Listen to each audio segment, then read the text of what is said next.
Olá, boa noite, sejam todos muito bem-vindos. É com imensa satisfação que nós iniciamos mais um episódio do nosso podcast. Na verdade, é o terceiro episódio do nosso podcast Sem Juridiquês, que já é sucesso nas redes sociais. Meu nome é Thalita, eu sou aluna da turma 1A de Direito aqui da Faculdade da Cidade.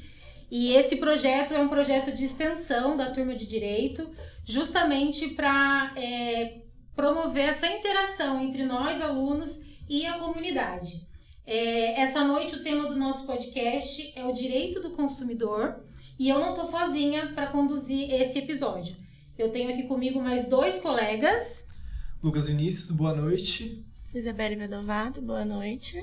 E como não seria diferente de todos os outros episódios, nós temos uma ilustre convidada hoje, que é a doutora Aline Fabri. Eu vou falar aqui brevemente da trajetória da doutora Aline e aí logo depois a gente já vai introduzir esse bate-papo e a gente vai tentar aí desmistificar um pouco as dúvidas que são bem recorrentes entre os consumidores. Então vamos lá. A doutora Aline é graduada em Administração pelo INESP, Instituto Nacional de Ensino Superior e Pesquisa. Ela é graduada em Direito pela Faculdade Anhanguera, pós-graduada Lato Sensu pela Legale Educacional em Direito Empresarial, Direito Público, Direito Previdenciário, Direito do Consumidor, Direito de Famílias e Sucessões e atualmente graduanda em Direito Civil com ênfase em contratos também pela Legale Educacional. A doutora Aline já também teve passagens como assessora pública na Câmara Municipal de Jacareí, chefe de gabinete parlamentar também na Prefeitura Municipal, na Câmara Municipal de Jacareí, diretora de Assuntos de Cidadania do PROCON, em Jacareí. Atualmente, ela é assessora jurídica para assuntos regulatórios e planejamento da Prefeitura Municipal de Jacareí e também atua no escritório próprio, doutora Aline Fabri Advogados. Doutora, seja muito bem-vinda. A gente quer agradecer a senhora disponibilizar esse tempo de partilhar os seus conhecimentos com a gente. E, brevemente, eu queria que a senhora falasse um pouquinho quem é a doutora Aline para a gente dar a largada aqui no nosso bate-papo. Boa noite a todos. Boa noite, Thalita. O prazer é todo meu estar aqui com vocês e conversar um pouco sobre direito. Eu sou advogada, sou mãe de 3 filhos. Porque é isso que eu sou, né? Sou mãe de 3 filhos, do Miguel, do Rafael e da Isabel. Tenho 38 anos e embarquei na vida do direito há um pouco mais de 10 anos. Muito bom. Bacana. Então, assim, antes da gente introduzir as perguntas, eu queria que a senhora explicasse um pouquinho para a gente, na verdade, o que é o direito do consumidor, o que de fato ele defende, e não só direito do consumidor, mas também os deveres do consumidor. E aí a gente já vai introduzindo aqui nas perguntas para a gente bater um papo. Então, direito do consumidor, na verdade, o Código de Defesa do Consumidor, ele ainda é recente, ele tem 34 anos. Antes do Código do Direito do Consumidor vir, né, a nascer, ele vem de um trabalho do PROCON, que era um órgão que atuava em defesa do consumidor, mas a legislação não era direcionada à lei de consumo, e isso dificultava muito. Então, com isso, foi se aprimorando e escrevendo o nosso código, né, novinho ainda, mais novo do que eu, para que as relações de consumo ela tivesse uma sintonia e fosse mais equiparada. Porque hoje, se nós formos ver, o fornecedor tem muito mais vantagens do que o consumidor. A questão tem muito mais amparo jurídico, tem muito mais força na execução de um contrato, e isso vai ser tudo regulado lá no nosso Código de Defesa do Consumidor, que vai lá no artigo 6º, um exemplo do artigo 5º da Constituição. Sim. Vai dizer que o consumidor ele tem direito à vida, à saúde, à informação clara e precisa, e aí vai trazendo os nortes para que a gente consiga ter uma relação saudável dentro da sociedade. Maravilha. Então, assim, para a gente dar aqui, então, o início às nossas perguntas, eu passo a palavra para minha amiga Isa. Bora lá. Eu vou perguntar sobre a garantia e assistência técnica e como a senhora explicaria a diferença entre assistência técnica e garantia ao consumidor e quais são os direitos do consumidor em relação ao produto com defeito que estão dentro do período de garantia. Então, Thalita, a garantia e a assistência técnica, elas são dois nortes que acabam andando juntos, né? A garantia é o direito que o consumidor tem e a assistência técnica é o direito que o fornecedor tem. Porque o Código de Defesa vai dizer o seguinte, que todo produto que apresente vícios ou defeitos, ele pode ser corrigido dentro de um prazo de até 30 dias. Então, o consumidor, gostando ou não, o fornecedor tem o direito de exercer o conserto desse produto. Existem casos que não vai ter conserto. E aí, cabe ao consumidor decidir dentre as possibilidades, qual ele vai querer. Por exemplo, passou de 30 dias, não houve conserto. O consumidor pode, lá o artigo 18, vai dizer que o consumidor pode pedir o dinheiro de volta, ele pode dar mais tempo para o fornecedor, ele pode querer um outro produto igual ou similar. Então, são esses os nortes que o consumidor vai ter, mas ele tem por obrigação dar o direito ao fornecedor de consertar esse produto. Sim. Entendi. E dentro dessa linha ainda de garantia, é realmente verdade a questão que a gente coloca a partir do momento que um aparelho apresenta qualquer tipo de problema e eu levo ele em outro local para consertar, eu automaticamente perco a garantia. Exatamente. Não estou mais coberta por essa garantia do fornecedor. Não. Você não está mais coberta. Por quê? Porque o fornecedor, ele tem aquelas pessoas que são de responsabilidade deles, ou melhor, de confiança deles. Você levaria o seu carro aonde você não conhece? Ou levaria o seu filho num médico que você não conhece? É mais ou menos assim. Entendi. Doutora, uma pergunta.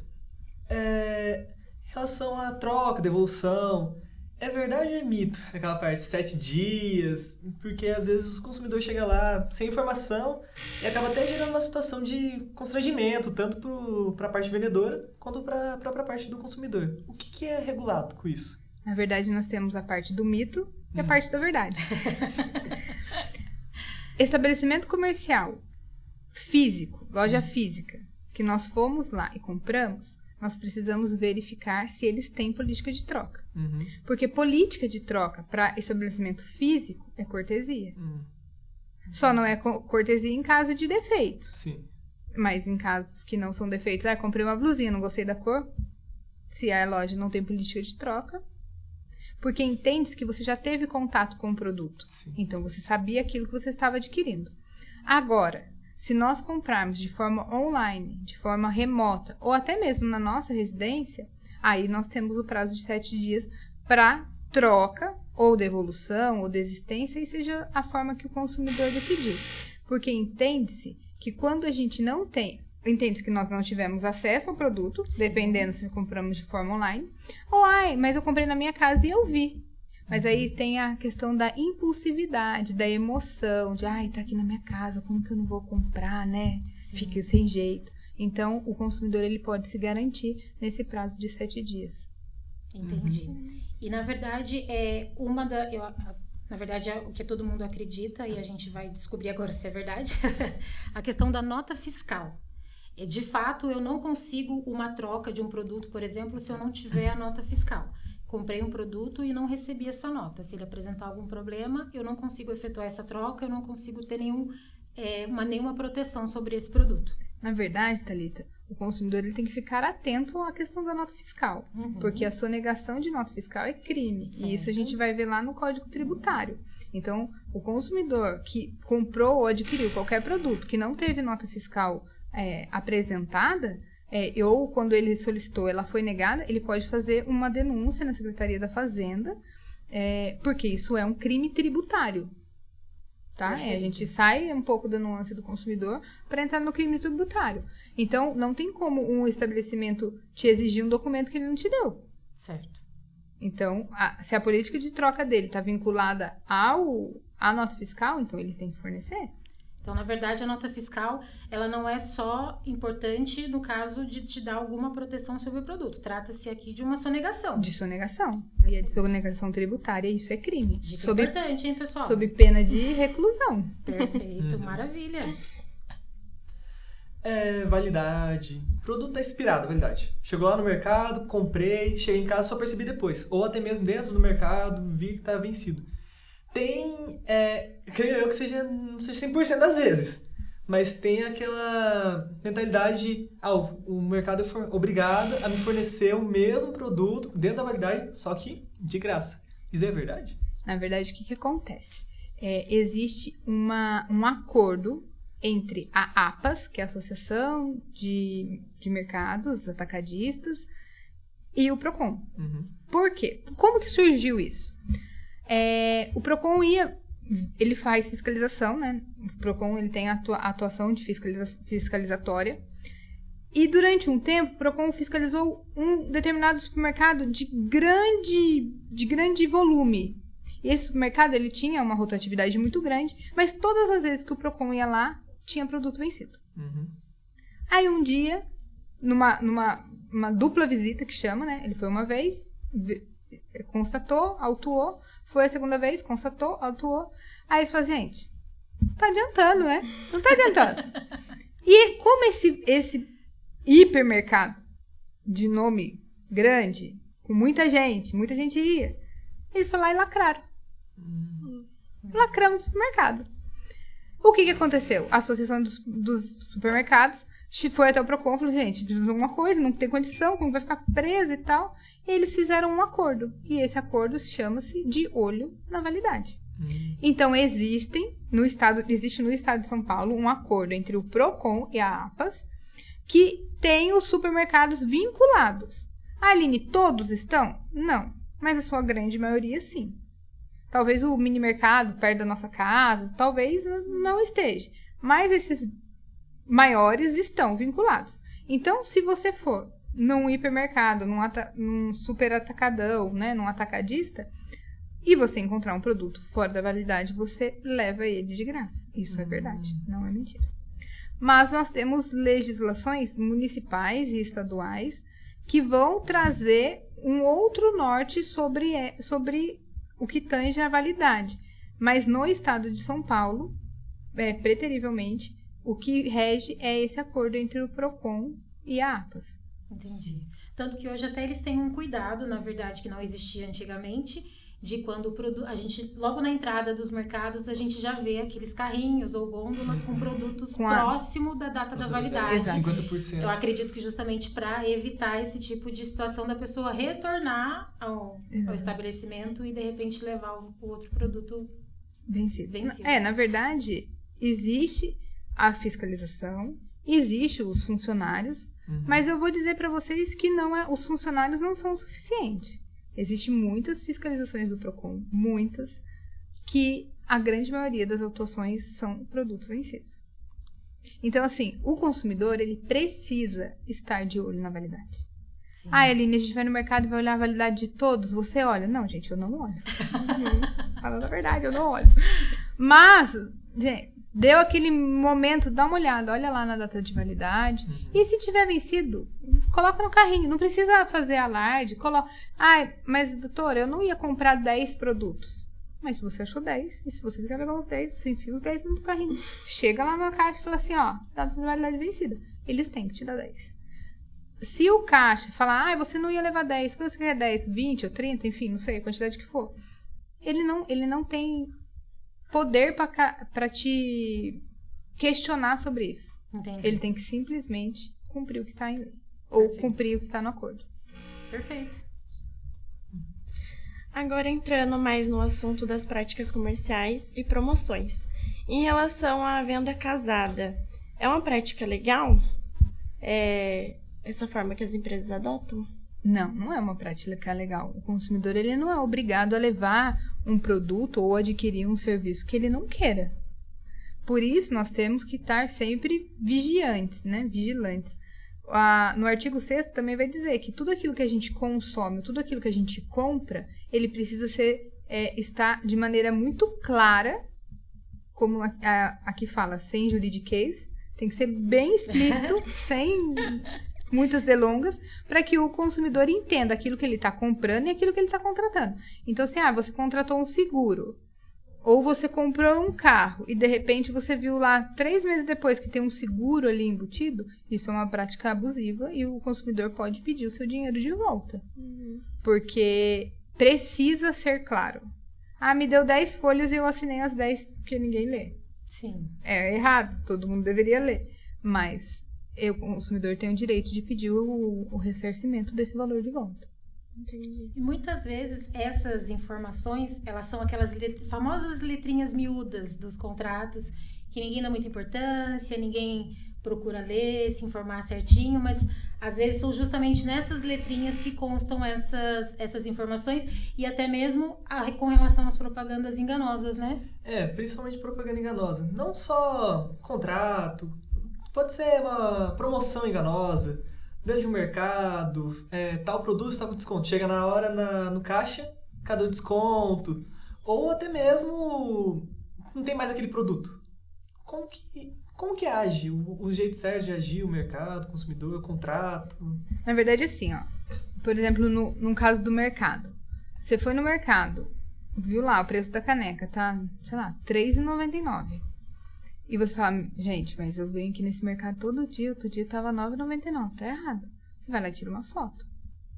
E vai lá passar no caixa. Se na hora de passar no caixa, você fica de olho. Passou no caixa, não tá R$3,99, você fala assim, não, eu quero que seja cumprida a oferta que tá lá é essa. Então, o consumidor ele tem o direito, né, e o dever, no caso, de exigir que seja cumprida a oferta daquela que tá lá, da forma que tá lá. Se o preço tá errado, se alguém errou, o consumidor não vai ser o consumidor não tem culpa disso. Aí o estabelecimento que se resolva depois. Então, ele precisa ficar atento. Por exemplo, esses dias, meu pai mesmo, ele foi no mercado e ele viu algum produto lá e ele não tirou foto. Aí ele chegou lá, só que daí já chegou, as pessoas às vezes chegam fazendo alarde, né, não sei o quê. E aí já foi um funcionário lá e tirou o preço. E aí ele ia provar como? Sim, exatamente. Mas aí ele fala assim, Aline, fui lesado, não tem como provar. Eu falei pra ele, não, você vai lá no Procon e faz uma denúncia. Você não naquele momento ele foi lesado, ele não teve como provar. Sim. Mas quando existe uma denúncia no Procon, a tendência desse Procon ir até esse estabelecimento é muito maior. Porque assim, a gente tem o costume de dizer que os órgãos fiscalizatórios tinham que estar em todos os lugares a todo tempo. Mas isso seria o ideal, mas não é o mundo que vivemos. Sim. Então, assim, o poder público, ele não tem agentes fiscalizatórios suficientes para fiscalizar tudo a todo tempo. Então, isso entra numa demanda, numa lista, numa ordem de serviço que não cabe a nós questionar nesse momento. Mas, quando a gente tem a denúncia, então eu falo assim, pera lá. Nossa, tive a denúncia da Aline, tive a denúncia da Thalita, tive a denúncia do Lucas, tive a denúncia da Isa. Então, vamos lá dar uma olhada porque está recorrente. Então, quando o consumidor, não exerce seu direito, seja ele mesmo fazendo só a denúncia, para ele falar, só a denúncia. Só a denúncia, a gente não vai fazer com que os grandes mercados, os grandes estabelecimentos mudem de postura. Entendi. Nós precisamos começar a mudar a nossa. Exato. Mudar a gente primeiro. Exatamente. Né? E ainda nessa questão de propaganda enganosa, no mês que vem, a gente tem aquela data que é tão esperada por todos, a famosa Black Friday, que todo mundo aproveita para fazer compras e tal, mas também é uma data, é uma época em que se tem muita reclamação de propaganda enganosa, de produtos que, na verdade, subiram de preço uma semana antes para depois baixar na Black Friday. Então, a gente queria saber, de fato, quais as irregularidades que existem nessa prática, né, nesse dia, e como o consumidor pode ficar atento a essas questões para, de fato, não ser prejudicado, né? Na verdade, Thalita, o consumidor não, essas práticas, elas ocorrem o tempo todo. Sim. O tempo todo. Hoje tá lá por R$3,99, amanhã vai estar por R$6 e depois amanhã vai estar em promoção R$3,99. Né? Então, assim, quando o consumidor tem a vontade de adquirir um produto, seja ele qual for, e aí a gente não pode ser tão imediatista o ideal é que nós façamos uma pesquisa de preço na loja física, na loja virtual, entenda como é que está a variação de preço desse produto e com isso ele vai ter uma visão daquilo que ele está adquirindo. Certo. Seja na Black Friday, seja no Dia das Mães, no Dia dos Pais, na Páscoa, Dia das Crianças, Natal. Então, assim, o ideal é que o consumidor sempre faça de 3 a 4 orçamentos daquilo Certo. que ele queira comprar. E em qualquer momento. Porque tem essas datas comerciais, né, que eu acabei de citar, mas também tem o dia a dia. Se tem coisas que você vê o preço hoje tá X valor, amanhã tá outro. Então, nós precisamos trabalhar e deixar de ser imediatista para que a gente não caia em grandes ciladas. Entendi. Perfeito. Ainda sobre esse assunto, outra pergunta também, que é: qual é o real direito do consumidor em relação à falta do preço? Que às vezes a gente fala, não tem preço, pode levar de graça. Como que funciona isso? Vou pegar o preço que tá do lado. Às vezes um celular caríssimo, dá um chinelo do lado. Na verdade, não existe uma legislação que vai dizer que a gente leva de graça quando não tem preço. Isso cabe denúncia ao PROCON, isso na hora da fiscalização do PROCON é passível de multa, é uma irregularidade, porque o produto precisa estar de maneira com preço visível. Por exemplo, você vai lá e o preço está debaixo da caneca, ou está debaixo do produto, ou no óculos está na haste do óculos. Na verdade, o produto tem que estar visível. Então, a gente não leva de graça. É mito, não temos lei para isso. Mas o ideal é que, como eu disse, que nós denunciemos e que a gente comece a... Porque assim, se virar um hábito do consumidor denunciar, não é que você é chato. Você vai fazer com que o seu direito realmente entre em validade. Você vai exercer seu direito. E assim, e com essa união, é muito melhor e é muito mais fácil que a gente faça com que as grandes lojas, os grandes magazines, eles comecem a trabalhar direito. Sim.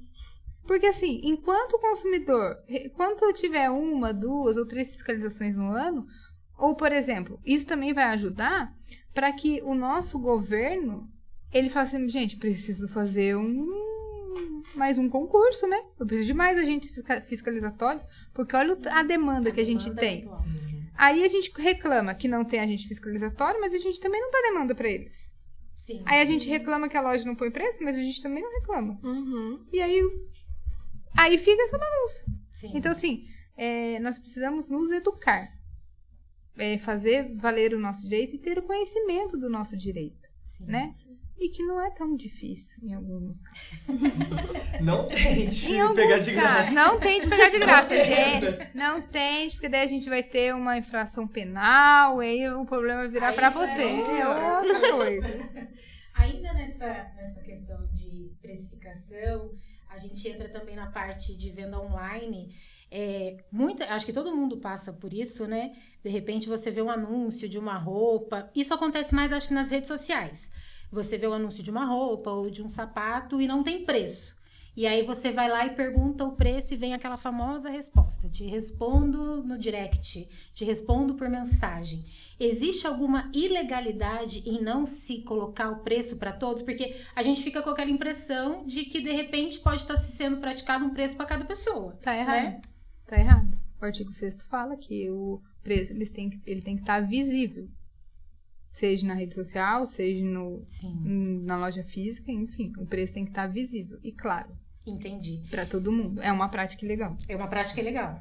E aí, nessa questão de venda online, a gente também se depara com muitos perfis falsos, né? Muitos sites que, na verdade, a gente acaba fazendo compra e a compra nunca existiu. Então, assim, como é que o consumidor ele pode se precaver na hora de uma compra online? De não cair, de repente, nesses sites fraudulentos? Primeira coisa é não acreditar em milagre. Primeira coisa. Não que milagre não exista, mas na área consumirista, você não vai lá achar um celular que custa, sei lá, R$6.000 e tá pedindo R$2.500. Perfeito. Milagre é demais aí, né, gente? Até porque é de ciência, que tem imposto, que tem isso, é impossível tá aquele preço. Aham, Então você não vai ter nem o de 6 mil e vai ainda perder 2.500. perfeito. Então, assim, o consumidor precisa ficar muito esperto na questão da precificação. Quando ele achar que tá, literalmente, que o milagre é muito, tem que desconfiar. Sim, Quando velho esse ditado. Exatamente. Quando a esmola é muito, você não desconfia. Então, o consumidor ele precisa ter uma noção daquilo que ele está adquirindo, né? Não é, nunca vi o preço, deve estar barato, vou comprar. Ele tem que ter uma noção, fazer uma pesquisa, de repente fazer uma pesquisa em outros lugares para ver se aquilo lá é real, se tem outros preços que esteja ali dentro de uma média. Dentro de sites, o consumidor ele precisa ficar de olho lá se tem aquele famoso cadeadinho lá no começo. Aline, só o cadeadinho funciona? Não. Vai lá no rodapé da página. Vê lá se tem o saque, se tem o endereço correto. Sim. Clica no saque, sabe? Lá, fale conosco, dá uma clicada, vê se abre. Porque assim, nós nos deparamos muito hoje em dia, mas é muito mesmo, com páginas fakes, né? Sim. Aí tem lá X loja, é igualzinho. Só que se você olhar lá no rodapé, tá diferente. Não tem as informações. Entendi. Então o consumidor tem que ficar atento Sim. Na verdade, aos detalhes. São detalhes sutis ali, Exatamente. que diferenciam uma coisa da outra, o verdadeiro do falso. E aí a gente Mas precisa às estar vezes atento. o preço é gritante, né? E E as também. pessoas... E mesmo assim as pessoas acabam caindo nessas propagandas falsas, né? Esses dias mesmo, eu vi um site falso da Casa Bahia. Eram 3 iPhones por R$200. Tá vendo? Nossa, absurdo. 12. Tá vendo? Daí eles, e pra enganar mais ainda, eles fizeram o quê? Um lote foi esgotado. Pra ter mais a veracidade. Pra dar mais credibilidade. Exatamente. Mas, gente, quanto custou o iPhone 12 hoje? 2.000, 4.000, nessa faixa. Entendeu? Sim, exatamente. Ia perder R$200 fácil. Com certeza. Ainda dentro na parte online, acho que nem vai entrar em quesito internacional, porque a gente tem mais questão de alfândega e tudo mais. Mas uma questão de o prazo de entrega. Não foi estabelecido. Colocou o prazo de entrega em 7 dias, deu 8, 9, 10, 14, um mês, não chegou. O que eu posso fazer para reclamar, para não ter o produto? Na verdade, você pode reclamar, pedir a execução, né, da oferta de imediato. Você pode cancelar a compra. E você pode... Aí, de repente, dependendo do jeito que tiver, né? Dependendo do prazo, que se for 1 ano e você não recebeu, acho que esse site não funciona, né? Não deve existir, deve ser falso. Você pode abrir uma denúncia no Procon contra o CNPJ, ou geralmente é CNPJ, que você fez o pagamento para pedir a restituição do seu dinheiro. E outra, né, gente? Entrou em site, começou lá, só pagamento no Pix, desconfia. Porque Sim. Pix é muito mais difícil da gente conseguir reaver. Então, você vai comprar online, você tá meio com dúvida, tá meio temeroso, ou mesmo que não esteja, você tem o direito do arrependimento dos 7 dias. Vai que você comprou e não gostou. Sim. Compra no cartão de crédito. Parcela lá, porque daí é muito mais fácil do que você conseguir o Pix de volta. Aline, é impossível? Não é impossível ter o dinheiro do Pix de volta. Mas é mais difícil. Porque no cartão de crédito você pode colocar lá quebra de acordo comercial. Não minta também. Não Sim, minta. sim. Não vai ligar no operador do cartão de crédito e dizer, não fui eu que comprei. Por favor. Porque daí você se prejudica. Sim. E se você for procurar depois um advogado ou até mesmo o Procon, aí você já prejudicou a esfera toda porque você mentiu. Então não minta. Não diga que, não comprei. Não. Comprei e não chegou. Quebra de acordo comercial. Porque senão, aí você perde todos os direitos. Daí você até atrapalha quem pode um dia te defender em alguma coisa. Exato. Entrando agora no assunto de formas de pagamentos e taxas, é uma pergunta que todo mundo se faz, né? Que é em quais situações o cliente pode se recusar a pagar a taxa de 10% de serviço e como os estabelecimentos garantem que essa distribuição vai para os funcionários. Como que é? Em quais? Em qual que o cliente pode se recusar a pagar os 10% da taxa de garçom. Em todas as vezes. Não é obrigatório. Não é Não. obrigatório. Já um cover, tiver um show ali, daí Então, assim, tiver o cover lá e tiver explícito, né? A informação tiver clara, visível, que você vai ter que pagar, é uma coisa, você tem que pagar. Mas a taxa dos 10% você não é obrigado a pagar em momento nenhum. Só se você for com a cara do garçom, for bem servido e falar, não, vou ser simpático, eu vou pagar. Mas você não tem obrigatoriedade. E essa prática que existe hoje em dia, no caso do pagamento dos 10%, que em muitos restaurantes você faz o Pix direto para o garçom. Isso está correto. Não há nenhuma uma restrição. Na verdade, você consegue ainda ver que realmente os 10% foi para ele, né? Porque até então, vai para o estabelecimento, quem garante? Sim. O garçom não vai falar para você que ele não recebe. Vai ser mandado embora. Gente, é verdade. Você acha que o garçom vai dizer, não, meu patrão não me dá o dinheiro. Ele não me repassou. Não vai falar. Enquanto você faz o Pix para ele, você tem a garantia de que ele está recebendo aquilo que você acha que ele merece receber naquele momento. Maravilha. Ainda dentro dessa parte de dinheiro, mas principalmente na parte de dinheiro em espécie. Eu sei que nas leis de contravenções penais fala que tem que aceitar o dinheiro em espécie em circulação no país. Só que aqui em São José tem um negócio chamado linha verde, que é um ônibus que não aceita dinheiro em espécie, tem o motorista, tem o cobrador que está ali só para fiscalizar a catraca. Só isso que ele está ali. Ele não recebe dinheiro e o ônibus só aceita o cartão do bilhete único e o cartão de crédito e débito.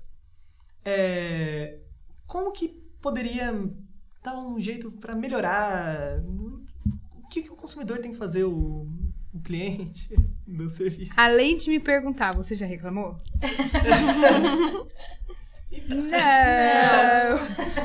Quantas pessoas já reclamaram sobre isso? Não sabemos. Realmente, o que você disse está certo. A lei de contravenções penais já diz, não pode se negar. É o dinheiro em circulação, é a nota em circulação no país. Nenhum estabelecimento pode se negar. Mas cai naquilo que eu falei anteriormente. Quem já reclamou? Porque se a gente não reclamar, eles vão continuar fazendo. Se ainda assim tem o cobrador, graças a Deus. Sim. Porque tem muitos ônibus que não tem mais cobrador. E aí a gente vai cair lá na CLT, em alguns acordos coletivos, enfim, que as empresas, a grande maioria, ela não está visando nós, consumidores. Ela está visando o lucro dela. Então, não ter o cobrador, para eles é muito melhor. É menos um custo, é menos impostos, é menos um funcionário, é menos um monte de coisa. Então, assim, se o consumidor não reclamar, você é o chato da roleta, você é o chato do ônibus. Não, atrás dos ônibus tem lá os números, começa a fazer reclamação. Sim, não pode, isso não pode. Eu entendo que eles vão alegar que é questão de segurança, que os ônibus por muito tempo foram assaltados, mas aí eles têm que achar uma outra maneira de receber. Sim. Eu não sou obrigada a não andar com dinheiro. Ainda mais a nota vigente no país. Mas tudo começa a mudar a partir do momento que nós começarmos a falar mais dos nossos direitos. E para falar mais dos nossos direitos, muitas das vezes é ser o chato, é ser o reclamão. Mas nós também temos que ter a noção de que reclamar, mas reclamar com consciência. Com aquilo que de fato é. Exato, reclamar daquilo que tem que ser reclamado, né? Exatamente. E ainda nessa questão de forma de pagamento, hoje em dia, 90% dos pagamentos hoje em dia ocorrem com cartão, são transações financeiras. Na parte de LGPD, que é a Lei Geral de Proteção de Dados, como as empresas tratam essas informações desses clientes e qual o direito dos clientes a essas informações pessoais que estão sendo coletadas nessas transações financeiras? Até em sites também, quando a gente faz compra online, que a gente deixa os dados lá, qual é a segurança e a legislação tem sobre isso? Na verdade, a legislação vai falar que todas as empresas que armazenam os nossos dados, eles têm que tratar de maneira muito segura. E a empresa que não se adequar a isso, não adequar os softwares a isso, a tendência é eles saírem do mercado. Porque quem é o proprietário dos dados é o consumidor. Sim. Então, cabe a nós também, porque assim, igual, eu assinei um documento aqui hoje. Mas eu não perguntei pra que queria. E lá, perguntava dos meus dados. E eu coloquei. Eu não perguntei como que ela ia tratar aquele dado. Entendi. Mas eu tenho obrigação de perguntar. Eu, na verdade, tenho o dever de perguntar. Aham. Mas eu não tenho. Mas aí não basta eu querer agora falar pra ela, eu tenho o direito de você assegurar os meus dados. Uhum. Eu tenho esse direito, mas eu também tinha o dever de perguntar. Exato. Então, assim, a LGPD vem falar que nós precisamos também tomar ciência disso, né? Qual é o motivo? Qual a necessidade? Qual é a forma que vocês vão cuidar? Vai espalhar para todos os lugares, para algum lugar? Então, isso a gente tem que ter essa noção de fazer esses questionamentos, né? Sim. E de verdade, se nossos dados forem, né, de alguma forma, né, tiver vazado, entrar com um processo contra e descobrir qual foi a empresa e pedir a indenização devida. Perfeito.